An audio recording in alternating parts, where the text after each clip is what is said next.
Have you ever found yourself in an endless pursuit of control? That feeling that if you could just control the outcome of a situation, someone's behavior, others' opinions, or even your own body and time, everything would fall into perfect order and you'd finally find peace. Think for a moment. How much of your energy, anxiety, and frustration have you dedicated to trying to master something that stubbornly slips through your fingers? What if I told you that the true source of control, the one that truly matters, for us women, this quest for control is almost a conditioned reflex. We're taught to be the managers of everything, the home, the family, finances, careers, our image, and even others' expectations.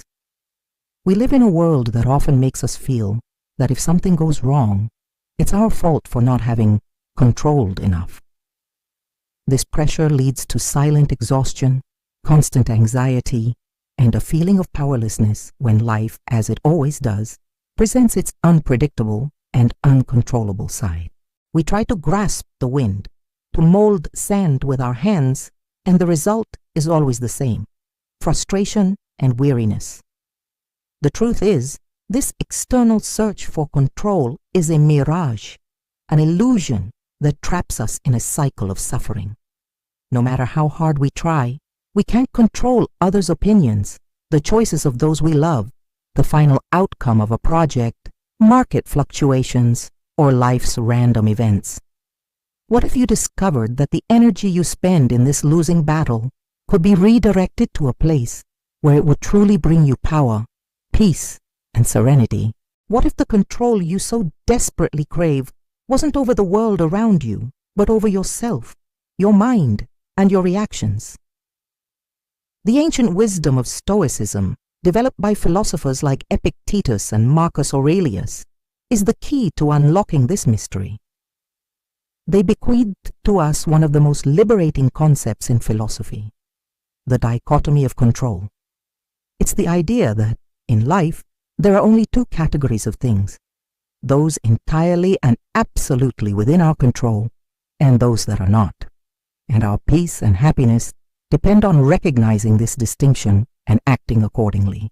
What's within your control? Your thoughts, your judgments, your opinions, your choices, your values, and your actions. How you choose to see the world, how you choose to react to a situation, how you cultivate your virtues. This, and only this, is your realm, your impregnable fortress. Practically everything else, your body, it ages, gets sick. Others' reputations of you, material possessions, they can be stolen or lost.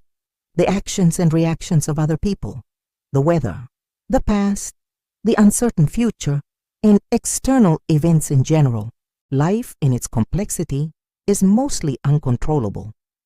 Anxiety about what others think of you diminishes. Anger over traffic transforms into acceptance. It's not passive surrender. It's an act of strategic wisdom that frees your energy for what truly matters. You can control what you plant, how you water, how you fertilize, how you prune weeds, but you can't control the exact amount of rain, whether an unexpected pest will emerge, or if the sun will shine every day. A wise gardener doesn't despair over what she can't control. She focuses on nurturing what's in her hands and accepts the weather conditions, adapting to them. What you plant in it, your thoughts, how you water it, what you nourish it with, how you prune the weeds, your negative judgments, that's your control. What happens out there are the weather conditions you learn to accept and use to your advantage. For us women who are often burdened with the task of being perfect in every area, this dichotomy is a liberation. It invites us to loosen the chains of perfectionism and the need for external approval. But about being the master of your own inner tapestry, weaving virtues like wisdom, knowing what's within your control, courage, facing reality as it is, justice, acting with integrity in your internal choices, and temperance, moderating your reactions and emotions. These are your tools, and they'll always be at your disposal. It's not an acceptance of defeat, but an active, conscious acceptance of life as it presents itself. It's the faith that by focusing on what's within your reach, you align with a greater order of the universe or with your own deepest nature. It's the understanding that peace doesn't come from having everything exactly as you want it, but from wanting what you have and responding to everything with your best self. Practical example. Think of a situation where you felt wronged at work. Your first impulse might have been to try to control the situation, demand recognition, or even argue with the person who wronged you. But what if you paused and applied the dichotomy? What's within your control? Your performance, your ethics, your ability to express yourself clearly. By letting go of control over what's not yours, you release anger and frustration. You can then direct your energy towards actions that are controllable, presenting your work even more impeccably, seeking new opportunities, or simply accepting the situation and focusing on your own growth without poisoning yourself with resentment. The classic quote from Epictetus echoes this truth with clarity. The chief task of the philosopher is this: to examine and test choices. Or as he also put it in another way, which became almost a Stoic proverb, it is not things that disturb us, but our judgments about them. This is your zone of control, your choice, your judgment. This is where your most authentic power resides. The human mind, with its capacity to judge, is the only thing that truly belongs to us. Everything else can be taken from us. When you truly understand and apply the dichotomy of control, a revolution happens inside you. The control you so desperately sought externally, the power to change others, to predict the future, to avoid pain, reveals itself to be an illusion, and, in place of that illusion, a far more real and tangible power emerges: control over your own mind, your reactions, and the quality of your life experience. This isn't weakness or conformism. It's the manifestation of Stoic intelligence in its purest form. It means you're wisely choosing your battles, directing your energy to where it can truly make a difference and yield lasting results. For us women, this lesson is a balm. We've been culturally programmed to feel responsible for a vast array of things beyond our grasp. How many times have you felt exhausted trying to manage everyone else's emotions, trying to be the peacemaker, the universal caregiver, the glue that holds everything together? This overload leads to chronic burnout. By internalizing that others' emotions and choices are not within your control, you free yourself from an immense burden. You can then focus your energy on cultivating your own peace, your own resilience, and your own happiness. The practice of distinguishing what is yours and what is not yours is a direct path to emotional freedom. You can offer advice, express your love, but you can't force their choice. Fighting against that reality will only bring you anguish. By accepting that their choice is outside your control, you can focus on what is within your control: your loving response, your healthy boundaries, your ability to take care of yourself, and your faith in their journey.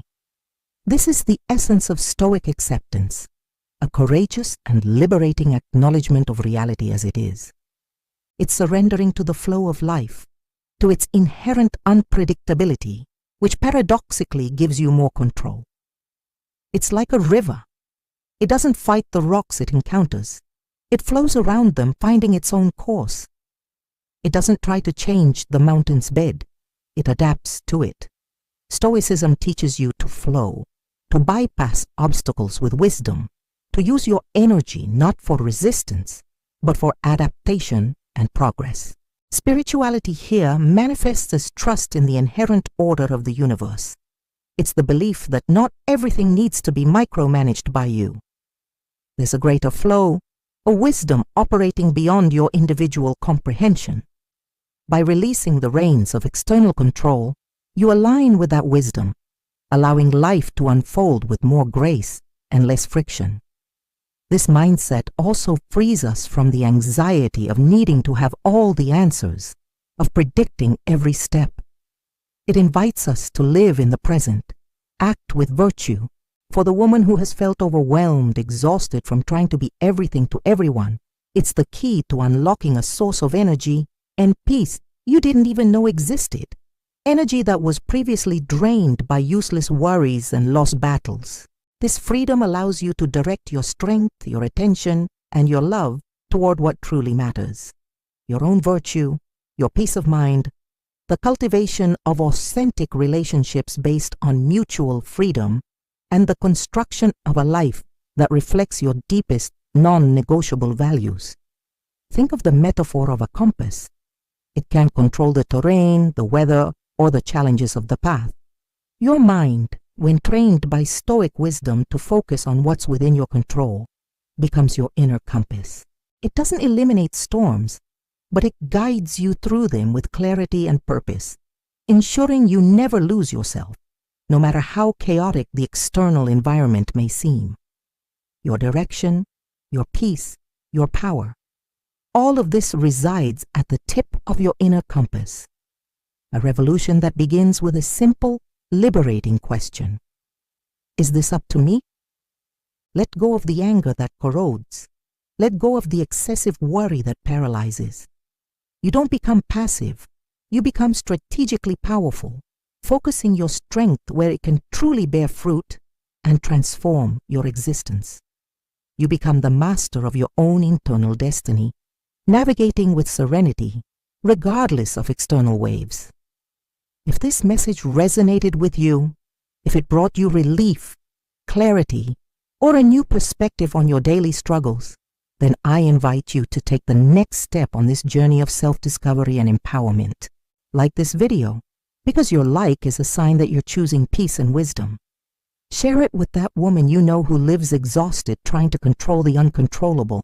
She desperately needs this message of liberation. And of course, subscribe to the channel to continue exploring how Stoicism can transform your life and help you flourish. Your journey to a lighter, more focused, and truly autonomous life begins here.